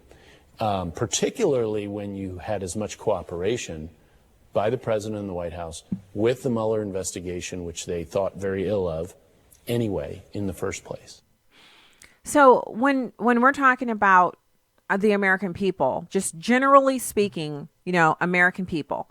And remember last week I was talking about how whenever the Mueller report came out, week before last, I was talking about listening to C-SPAN radio on my phone and thinking through, as the people were calling in, I was kind of gauging their responses, partially based on what line she would say. This is, Jim calling in on the Democrat line. This is Fred calling in on the independent line.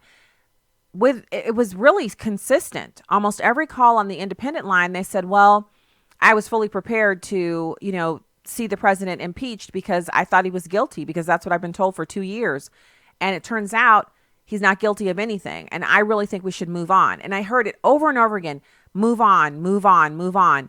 So there's a, how if you go to the doctor, let's say you go to the doctor and the doctor comes in, and based on what you've told the nurse and everything, they kind of have an idea of what's wrong with you. And so they take your temperature and they start, getting ready to prescribe you with something. And then you start describing some additional symptoms that you didn't share with the nurse. And so at that point, the doctor can assess you and also add in those additional symptoms, or they could just ignore you. Now, I'm not talking about whether or not you have a good doctor or some doctor that I know. This is just a hypothetical. But if the doctor chooses to ignore the symptoms that you describe to them, that means they might be treating you for something that's not actually the case. And the Democrats appear to be trying to treat Americans to a candidate and a process, namely more investigations, that Americans have not described a need for. Americans do not need more investigations. They need, to move on. They want to move on. We want to move on. I don't think they're going to let us, but we should keep trying to move on. All right, when we get back, we're going to have Marilyn Rhames. She's an author, founder, CEO of the nonprofit Teachers Who Pray, award-winning blogger, just everything. She's going to be back with us in just a couple of minutes. Keep it here.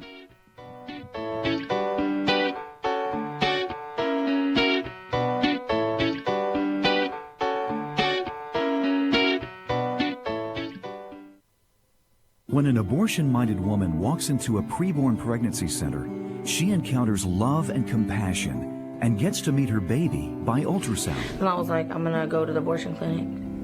And I already had my mind made up. This mom didn't make it to the abortion clinic.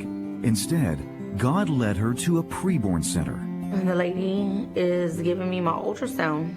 She's like making these weird faces. And then she's like, it's 2. And I'm like, I just start crying. I start texting my friends and I can't. The Ministry of Preborn was able to help this mom save not just 1 life, but 2 through ultrasounds. Preborn centers help save babies' lives and souls. Preborn runs and leads Christian pregnancy centers all over the country. To find out more, go to preborn.com. That's preborn.com, or dial #250 and say the keyword baby. That's #250 and say baby. Your love can save a life. This is Viewpoints with Kirby Anderson. Just about anyone who sets out to defend Western civilization will be criticized and vilified. Jonah Goldberg wrote about Western civilization in his book, The Suicide of the West. Ben Shapiro has recently written about the right side of history, how reason and moral purpose made the West great. In a future commentary, I plan to discuss Shapiro's book, but for now we'll merely look at two incidents that prove my point. First, when his book came out, The Economist magazine smeared Ben Shapiro by calling him a member of the alt-right. This is crazy. He's an Orthodox Jew who frequently has criticized the alt-right.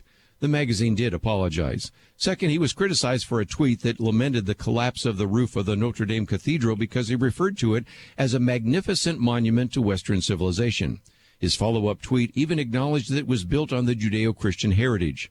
A Washington Post article included his tweet alongside various conspiracy theorists and Richard Spencer, the man who coined the term alt-right. The trouble with all this criticism of Western civilization is that it is coming from people who enjoy the fruits of the West but may not even recognize it. Jonah Goldberg uses this illustration that I found helpful.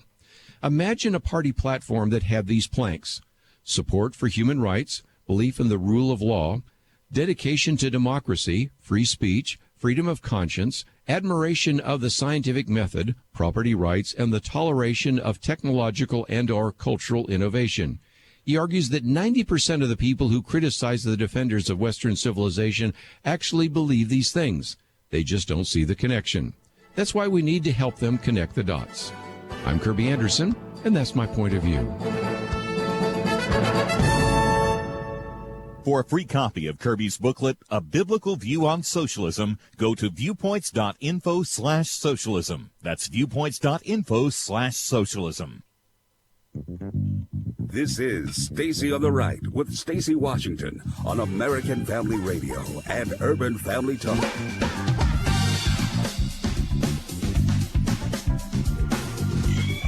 Welcome back to the program. Thank you so much for being with us today.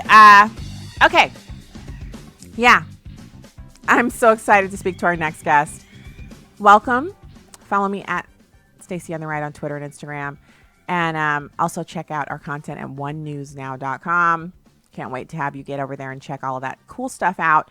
Right now, it's my pleasure to welcome Marilyn Rhames. She's an author, founder, and CEO of the nonprofit Teachers Who Pray, an award-winning blogger for the Education Post, Education Week, and Huffington Post, and her new book, The Master Teacher, 12 Spiritual Lessons That Can Transform Schools and Revolutionize Public Education, is on my must-read list. Marilyn, thank you for joining us today. Hi, Stacy. How are you? I'm doing pretty well. I love the title of your new book because I talk about this a lot from the perspective of a mom, praying at school, praying over the building, going around, even if you have to do it when no one's there, praying on that property.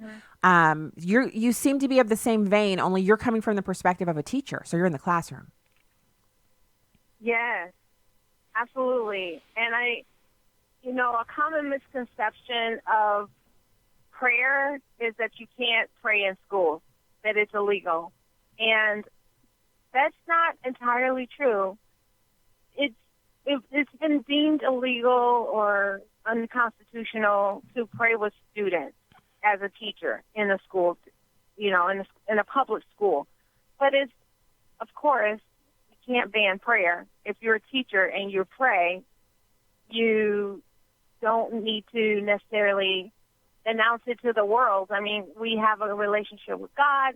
We can pray silently. We can pray as a community of like-minded teachers before, after school, right there in the school. And so that's what Teachers Who Pray is all about. And we're also about building up professional development of teachers with a biblical lens. So what has the response been? Because I think when you say people think prayer is illegal, we really do think that. I mean, I when my kids were in public school and they were little and they used to bow their head over their food, kids and teachers would tell them, you can't do that. You can't bow your head over your food in public school. And I told them, you can do it. You absolutely can do it. And when I mentioned it, the principal would say, oh, no, they're allowed to do that. I'm like, but the kids don't think they can. The kids are telling my kids they can't do it. And the adults in the lunchroom are saying you can't do that. You know, a lot of times the people in the lunchroom are volunteers like moms and dads or what have you. But the point is that that's what the kids were told. Yeah, that's really sad. And actually, it's illegal to tell a student that they cannot pray over their food. That is actually illegal because students' legal ability or freedom of religion is pretty much uninhibited in a public school setting. They have a right to their religious liberties in schools. Teachers are considered agents of the state as public school employees, so that's why we can't prohibit or promote faith. We're supposed to be neutral. But students are individual citizens, and they have every right to pray as long as it's not interrupting the classroom or, harassing or any kind of out-of-order disruption. They have a right to pray. So, the problem really resides, in my view, in preparation for teaching. They don't talk about religious liberties in schools.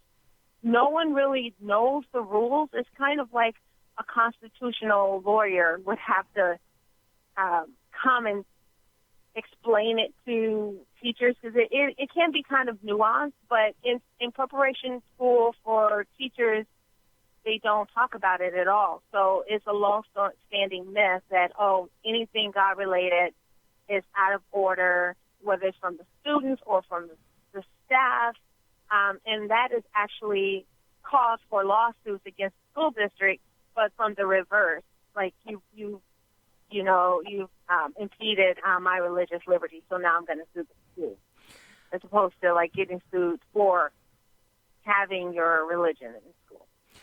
So, Marilyn, what brought you to researching this and becoming such an expert? Because you're probably the first teacher I've ever spoken to, and I used to be an elected school board member, and I volunteered. I met every teacher in the building where my kids went to elementary school, and a lot of the middle school teachers, and so I knew a lot of educators, and I've never heard the kind of things you're sharing now, and this knowledge depth that you have from an educator before. Yes, well, it is. It's a calling. I believe God called me to this space. I never set out to be like a faith leader in public education. I actually was a journalist in New York City when God called me to become a teacher. And on 9/11, I had an epiphany that I was teaching Sunday school in my little storefront church in Harlem, and I fantasized privately about becoming a teacher. I told a few people, but everyone's like, why would you do that? There's no prestige, there's no money, there's you're doing great what you're doing now. I had a master's in journalism from Columbia University, and it was, one of those things where when the towers came down, I knew in my heart that God had called me to become a teacher. And within 6 months, I had quit my job, and I came back to Chicago and started a master's degree in education program. And so it's a niche that God just called me to. I've been a person of prayer for most of my life. And when I stepped into the classroom, I knew that the job was much harder than any human being could ever fully satisfy and do well. So I leaned on what I knew from a child, and I started praying. And truly, that's the only reason why I stayed in education and have been involved for over 15 years now is because God has really kept me grounded in why he called me to do this work. And it's really sad that in America, a country that's founded on religious liberty and religious freedom, that so many people just give that up because they feel like, well, separation of church and state, and they don't investigate, they don't look deeper and find out the nuances of what that actually means. And for me, as a journalist, I think I don't take no for an answer very well. I push because that's kind of like my inclination naturally. And so I just kept searching like, okay, this can't be all that there is. It's just no God in schools at all. And through some basic, it wasn't even like really deep research, but just talking to attorneys and reaching out to the faith community in law, I got the answers that I needed that made sense to me. Mm. So have you seen any in your work, because you've written for some pretty huge publications, Education Post, Education Week, Huffington Post. Those are not tiny little, blogs. Those are big sites. Yeah. And so you're writing there, and I feel like you're like the sword cutting through the butter, or you're something unique. That's the perspective you're putting out there. I know plenty of women who are Christians who are teachers. I know plenty of administrators and all of that who are Christians. I know lots of women who pray in schools or who do that kind of work. But your position is unique because you came from the journalism field, you became a teacher, and now you're advocating for more prayer in schools. Do you see it actually happening, like more prayer and then changes in schools happening? Like, is there an impact from that? Yes, there are many stories of impact from all across the country. And the biggest impact, the most immediate impact, is that the teacher changes, that the teacher's heart changes. And once that happens, it's like the floodgates open up for opportunity for God to move. So if I'm extremely frustrated and I'm crying after school, I want to quit, I'm exhausted, burning out, there is very little capacity for God to use me in a mighty way, because my cup is empty, and you can't pour living water out of an empty cup. Mm. And so it's important that teachers build themselves up. And so the prayer is essentially for us first, and then it overflows. Our cup overflows, and others around us are blessed. And that's what I discovered when I first started teaching, because I came into the prayer being like, oh, this kid is having a hard time, or this family is really going through, or I can't get this kid to read. And I'm praying for everybody else. And then I had a prayer group with a group of teachers. This was back in 2007, my first prayer group. And we said, okay, let's take prayer requests. And one teacher she just said, like, I'm actually living in a hotel with my husband because we lost our home. And when he's angry, he beats me up. Wow. And we're looking like, whoa, okay, back it up. Let's back it up. Because teachers are human. We have human problems. We go through bankruptcy. We have marital problems. We have sometimes cancer. But we don't talk about those things. When we're in school, we talk about, oh, Johnny can't read, or this kid got suspended for hitting, or whatever. And so I woke up, and then I had to confront some things in my own life that I needed to confront with my group. And once that happened, that I could really have joy, and I could really feel free to kind of live in the moment and not be so stressed out. So I guess that's a long explanation to kind of explain, like, the change that happened. Like, God wants first us. We have to work out our own salvation with fear and trembling. And then we have to do that.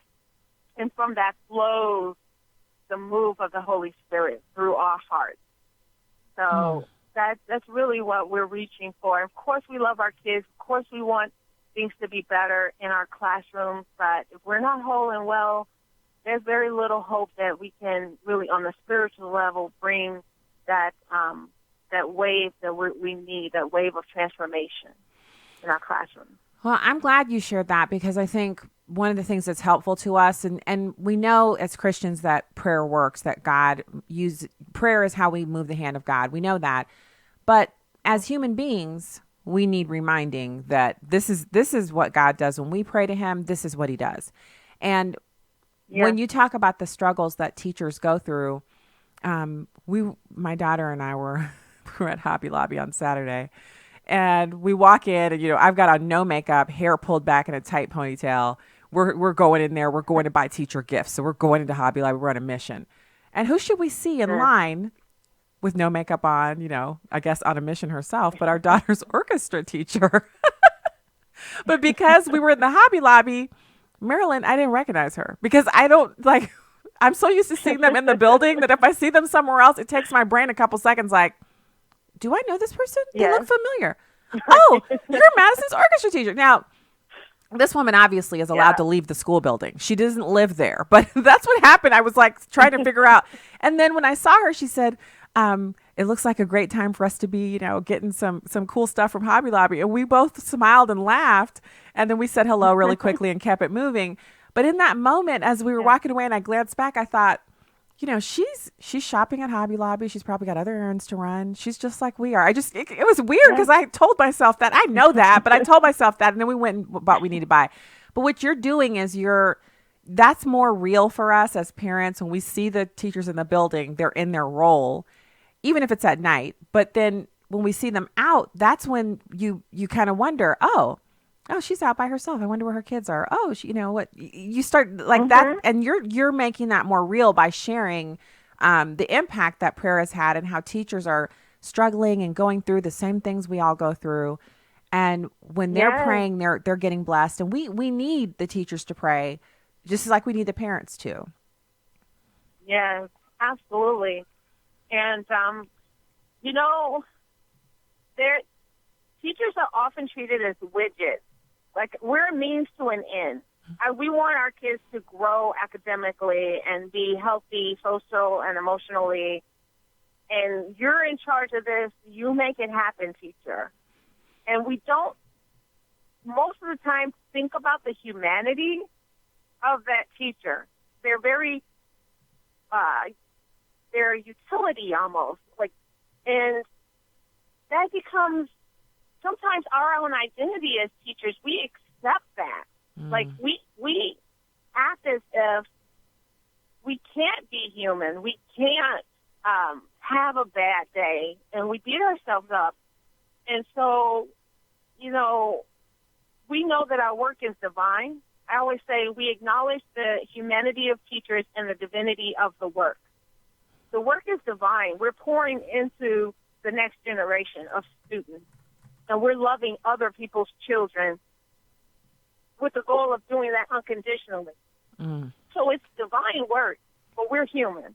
So the only way to bridge that divide is through prayer and meditation and reading God's word and having community with the believers in the building. And so it's really essential because not only do parents sometimes forget that the teachers are human, but the teachers sometimes forget that they're human. I remember one time I had series of... I heard the music, which means we have 30 seconds. Okay. And I would love, Marilyn, if you would tell people where to buy the book so they can get this in their hands or maybe give it as a gift to teachers that they know. Where do we find it? So you guys are super early. It's going to be on Amazon later on in May. Okay. But I went on and just did the interview. But yes, Amazon.com. And then we also have a conference coming up this weekend, Friday and Saturday here in Chicago. Go to teacherswhopray.org. Perfect. We're going to talk about the truth behind social and emotional learning. Perfect. Marilyn Rhames, thank you for joining us. We'll be back with more after this. Hi, this is Steve Tiber with 8 Days of Hope. We've been all over the country helping disaster victims who lose everything. It's truly a blessing. I really don't have the words to express. And yet they see a glimmer of hope when a volunteer shows up. Building the home, that's the second reason we're here. The number one reason is to share the gospel and give them hope. It's everything that's right in America. I mean, it really represents the best that we have to offer. That's one of the main reasons for doing it, is being able to be the hands and feet of Jesus and coming out and working with so many wonderful volunteers. I just feel like it's important in this day and age to teach a child how to serve. Please go to our website, 8daysofhope.com, and click on Get Involved. Submit your email address, and the next time we go anywhere with a disaster, we'll invite you to come along as well. I love coming in the job room because you can see these pieces of paper. They aren't just a piece of paper. Right. It's a family that's hurting, and it's a gospel opportunity. You know, I just thank God, for this moment. I mean, I'll be back in my home, and I know it's going to be awesome. Come love others with 8 Days of Hope. Miki Addison. My challenge to you was to evangelize your children and to disciple your children and to give them the truth, because if you don't do that, then we have a culture that's waiting in the wings to disciple your kids and to make converts. And so I really believe and I expect the Lord to really set some people free today. The Marriage, Family, and Life Conference is coming June 20th through 22nd. Learn more and register at urbanfamilytalk.com. There are many ways you can listen to the shows of Urban Family Talk. One of those ways is through our very own app. Whether you have an iPhone or an Android, just go to the App Store and search for Urban Family Talk. You'll have immediate access to 24-hour programming as well as the podcast for each show. You'll be able to tune in no matter where you are. Speaking of tuning in, we have our own channel on another radio app called TuneIn. Cool, right? Urban Family Talk is everywhere. Just download the app and take us wherever you go. Donald Trump's America. As tensions continue to rise with the United States, Iran's foreign minister accuses the U.S. and others of actively seeking a regime change there. Mohammad Javad Zarif on Fox News Sunday said there are those within the U.S. government who want to turn Iranians against their leaders. They want to put Iranian people under enough pressure, and this has been said by both Mr. Bolton as well as Secretary Pompeo, that they want to put pressure on the Iranian people so that they would take action against the government. National Security Advisor John Bolton, also on Fox, dismissed the accusations, saying the mistreatment and bad acts of Iran speak volumes. The Iranian regime continues to oppress its own people. It continues to be the world's largest financier of international terrorism. Bolton says the president, even after pulling out of the Iran deal, still wants to negotiate on Iran's nuclear program and will be ready to talk when the Iranians are. Gernal Scott, Fox News. You can watch a live stream of the show on Facebook or YouTube at Stacy on the Right. Now, back to the show on American Family Radio and Urban Family Talk. Hey, welcome back to the program. So good to be with you. We are going to go straight to the phones, and then we'll kind of circle back around to the show sheet. Hey, Keith in Michigan, thanks for calling the show today. Hi. Hey, thanks for taking my call. Sure. One thing that it was eye-opening. I never watched Hillary's America by Dinesh D'Souza. I don't know if you have ever had a chance to look at that. Yes, I did see it. Yeah, at the theater. Well, one of the things that came to mind, there's a couple of things, quite a few actually, but first one was 4 major aspects of the criminal enterprise. Develop a plan, recruit, make a pitch, and if caught, always deny. Never give up the con. He uses his newfound understanding of criminality as a framework for explaining the success and ultimate goal of the Democratic Party. Mm-hmm. One of the things that I thought was really interesting, and you'd love this, do you remember Ida B. Wells? Yes. And this is a recap that I saw. I love that woman. I mean, she stood up for what was right. There was one particular heart-wrenching scene in which the journalist named Ida B. Wells attempted to intervene in a lynching. Wells, like Harriet Tubman before her, was a gun-toting Republican black woman. She devoted herself to ending the practices of lynching and segregation, mostly through her work as a reporter for a Republican newspaper. She was treated in the movie as one of the great heroes or heroines of yesteryear, repairing a number of times toward the end of the film. The one thing that was quite interesting as a recap from that movie was the reason why she was never brought up as the heroine for rights, and that it was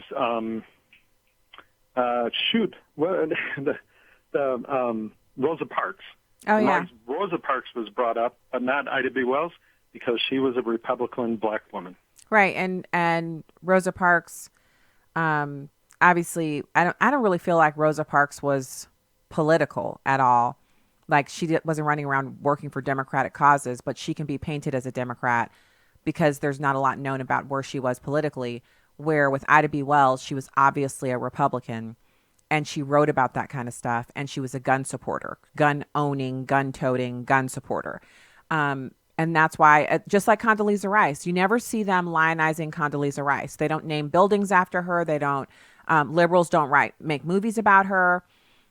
They don't put her up as an example for black girls to follow in public schools in America because she's a Republican.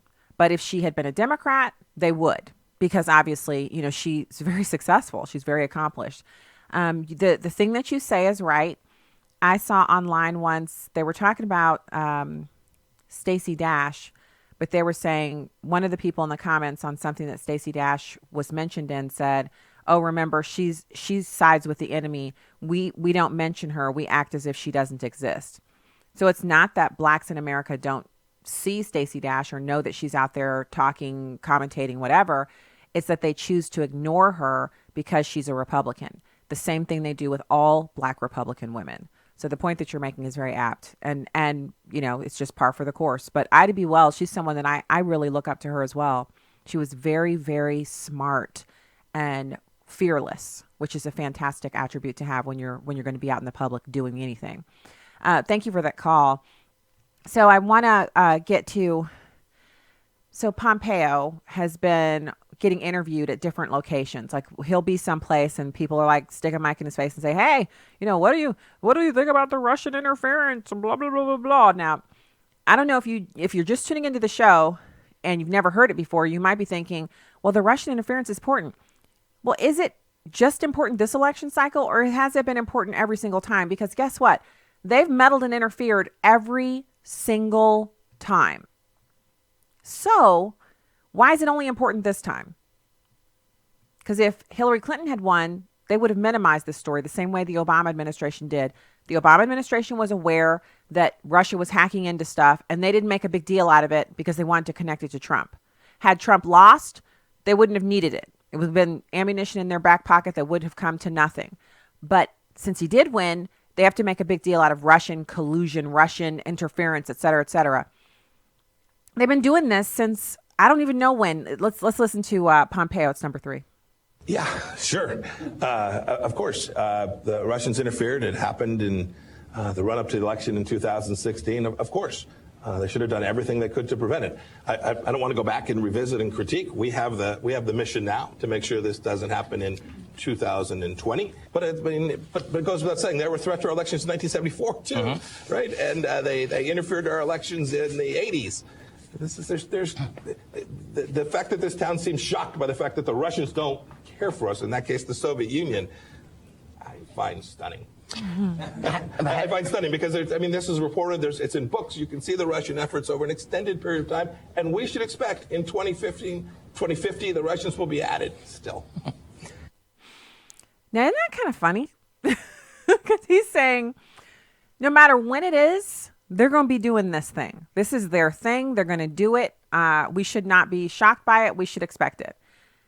So why are we shocked by it? Why are we having trouble? Like, what exactly is happening that makes this seem so crazy and unexpected? Oh, it's Trump. He's the common denominator here. And the first minute that you bring that up, that you tell people, well, you're upset about Russia meddling because of Donald Trump. You're not really upset about it unless it has something to do with this election. If Hillary had won, you wouldn't have cared about it. Then you see people, they're kind of like, oh, recalculating. They got to stop for a second and let all the talking points roll down so they can scroll down to a new set of thoughts, because they're like, they don't know how to deal with that. We have to continue to pray for wisdom, discernment, and the opening of eyes as time goes on, that the truth would ring out and be known. So I want to get back to, we have a couple things. First of all, and I could have brought this up, I just realized, because I have this story here, I could have asked Amy Kremer about it. There's so much to talk to her about, with her having the connection to the Trump campaign and Mrs. Trump, First Lady Trump, and all that. But this is something this is woven throughout the show, actually. Venezuela actually banned private gun ownership less than a decade ago. So a lot of people they'll kind of get all nostalgic and start talking like they got a pipe dream. Like, oh, if we're ever able to ban guns, it's going to be so great. That's how they talk. If we're able to do it, you'll see. There won't be any more school shootings. You'll see. Everything will be fine. Dogs and cats will get along. Lions will no longer eat their prey. We will experience a utopia of epic proportions if we just let go of our obsession with guns. If we just release the guns, we will. Yes, that's how they talk. Well, Venezuelans thought that and did that. And look what's happening to them. Amy mentioned that there's video, if you're watching on a screen, there's video of tanks rolling over people. Tanks rolling over people. Come on now. You know how the government doesn't get to roll over you because the dictator has decided, because everybody always calls Donald Trump, he's a dictator in waiting. Well, then the last thing you want to do is disarm Americans. Because if he really is a dictator and he really is about to come for you, what you really want to do is be able to throw some sandbags up and fortify your position and get together with some of your other cohorts who believe as you do and declare that your state isn't receiving any more federal visitors. States are allowed to do that. States have lots of rights that other countries that have individual states in them, those states don't have any rights. They're a part of the whole. They're only divided off into states for the purposes of governance. The United States is actually a group of states that chooses to be a part of a federal government. And when you think Donald Trump he's a dictator now, he's hauling gays and blacks off and putting them into concentration camps, your state militia, your National Guard members who are in your state. I mean, there's so much. If you don't believe me, check the historical documents. We've never had to do it before. But if you're really honestly sitting there listening to this show, as some liberals do, God bless you and thank you for your ears, and you really believe that Donald Trump is any moment now going to break off into a full-blown Hitler-esque dictatorship and start hauling individuals that he hates because he's a bigoted white supremacist in waiting, you think that about him and you really believe he's going to do that stuff, then why are you not arming up? Why are you not joining the NRA and the National Shooting Sports Foundation? Where are your cards? Where are your subscriptions to the magazines that teach you everything about firearms ownership and your rights? Why are you not a member in one of the organizations like the Second Amendment Foundation where they're launching lawsuits on a daily basis? Those people are the ones you want to be your friends. You want to know them. You want to know their writing. You want to have read their work. You want to have their books on your shelves. And you want to have guns locked and loaded, stashed all over the joint. And you don't just want to have them there. You want to know how to use them. You want to be trained and prepared. You want to be mentally astute so that you can work through the situation. So when that person comes, that group of people comes, you can stop that OODA loop, interrupt it, and work it for your own benefit. I mean, if you don't understand what I'm talking about, then you may be one of those people who's a lot of this, and I'm wagging my hands together like a lot of talk. You're a lot of gum flapping, but you don't have anything behind the gums. There's nothing going on with you. You just talk a whole lot of drama about how Trump is a dictator, but you're not prepared to defend yourself. You don't want to take responsibility for yourself, do you? So either you believe that Donald Trump is a dictator in waiting and you are arming up to the teeth because you want to be prepared to defend yourself. You are meeting with others of like mind and you all know what your rights are as not just individuals, but as the state that you live in. You have contacted anyone in leadership that this may sound like tinfoil, but I'm just got to let you know, I think Donald Trump is a dictator and he's going to try to take our state over. He's going to try to take our country over. He's going to try to kill people. And we need to be having some kind of a network with which we can operate it inside of command and control structure to make sure that we can defend ourselves. If you believe Donald Trump is a white supremacist and he's Hitler's great grandson and you're not doing that, then what is wrong with you? What is your issue? Or you don't believe that, you just like saying stuff like that because It gets you pats on the back and claps from those in your circle. And it's fun to sit around and be mad and have your blood pressure up and, your skin feels like it's on fire underneath the surface and you're just worked up over nothing. And he's not going to do any of that stuff because the military would never respond to that. Our men and women in the U.S. Armed Forces would not follow orders from Donald Trump to round up gay people or blacks or anybody else. They wouldn't do it. You may have a few loons hanging out who might try to do it, and they would promptly be put down by their commanding officers. They would be arrested under the U.S. military code, and they would be jailed. Remember, you are required by the Constitution when you take the oath to serve to follow the orders of your commander-in-chief, but they're the lawful orders. You are not required to follow orders that break U.S. law. So exactly where does this fear come from and why do you keep spouting off about it? Oh, yeah, that's right, because you watch too much CNN. And if you want to be wise and you want to have thought processes that follow through to a natural conclusion and have people think you're normal and not be angry all the time with your skin on fire, then maybe you should stop watching CNN. Don't turn it on right after you get done with the show. And don't get mad. Understand this is for your own good. Stop watching CNN. And then start thinking, hey, I may not like this guy. I may not even respect his morals or, what everybody has a problem with him. I know. But is your life any better now? And how much of your life being better or not being better can you attribute to actions taken by the president? Because I love it when people say, well, I'm just not able to, do things that I want to do because of President Trump. And I'm like, oh, what can't you do? And then they start describing stuff that they can't do because they haven't taken they don't have the education or they don't have the training or they haven't done the work. I've seen people on Twitter yelling, all caps, to people that they've never met before saying, well, you're just doing this and that with your job because, you're white. No, they're probably doing that with their job because they've been working at it for years and years and years. And then finally their talent has come to the fore and they're finally walking in that and experiencing some of the benefits of all that hard work. And hard work is, hard. That's the thing about it. I experience this in my own life all the time. I'm like, why can't I? And then I think, well, I need to be regular with X, Y, and Z, don't I? Yeah, we're all in this boat together, y'all. So this whole thing about Venezuelans letting their guns go is the cautionary tale for Americans. We have between 400 and 600 million guns in this country. And I mean, good luck getting them, liberals. But if you even dance around with that idea, look to our South. Look to the Venezuelans. They have no way to defend themselves against the rogue government that currently is oppressing them because they gave up their guns. You ain't getting that from over here. That's what I'll tell you. That's what I'll tell you.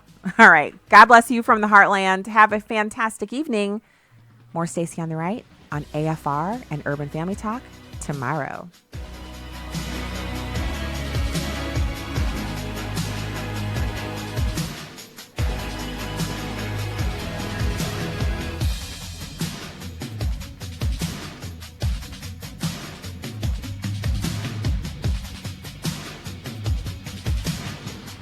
The views and opinions expressed in this broadcast do not necessarily reflect